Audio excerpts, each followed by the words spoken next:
আল্লাহ রাব্বুল আলামিন বলেন, ইন্নাল্লাযীনা আমানু ওয়া আমিলুস সালিহাতি লাহুম জান্নাতুন তাজরি মিন তাহতিহাল আনহার যালিকাল ফাওজুল কাবীর। জোরে বলুন আল্লাহু আকবার। আল্লাহ রাব্বুল আলামিন বলেন, নিঃসন্দেহে যারা ঈমান আনবে এবং নেক আমল করবে। ঈমান আনা তো হয়তো অনেকে মনে করছেন হুজুর এত সস্তা কামের কথা বললেন, এক নম্বরে ঈমান তো শুধু আমি আনি না, আমার বাপও আনছে। হয়তো এরকম অনেকে ভাবতেছে আমার বাপও ঈমানদার, আমিও ঈমানদার, কিন্তু এমন চিন্তা সম্পূর্ণ ভুল চিন্তা।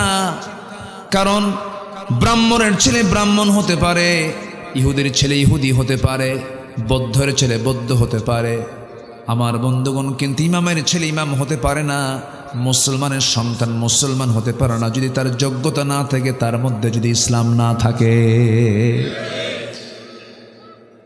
ঈমান থাকতে হবে, তাহলে ঈমানদার বলা যাবে। বংশীয় পরিচয় দিয়ে ঈমানদারের পরিচয় দেওয়া যাবে না। আমার দেশে বহু ঈমানদার আছে, বহু লোক আছে যাদের নামই হলো ঈমান আলী।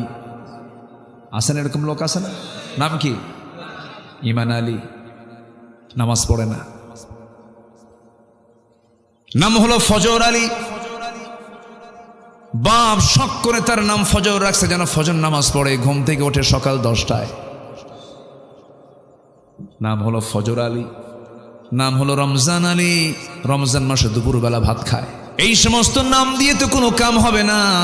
আল্লাহ পাক দেখতে চান নাম, বংশ না গুণ।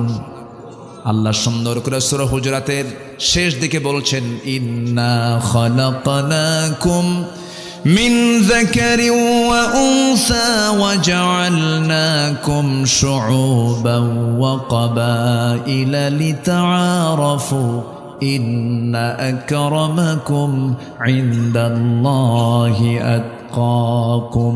জোরে বলুন আল্লাহু আকবার। হে মানব মণ্ডলী, আমি তোমাদেরকে সৃষ্টি করেছি এক নর এবং নারী থেকে, বিভিন্ন ভাষা দিয়েছি, গোত্র দিয়েছি, যেন তোমরা একে অপরকে চিনতে পারো। তোমাদের মধ্যে সেই সমস্ত বান্দাগুলো আমার কাছে সবচাইতে বেশি সম্মানিত, প্রিয়, যে সমস্ত বান্দাগুলো আল্লাহকে একমাত্র সবচাইতে বেশি ভয় করতে পারে। জোরে বলি সুবহানাল্লাহ। মানে মুত্তাকি হতে পারে। কি হতে পারে বলেন?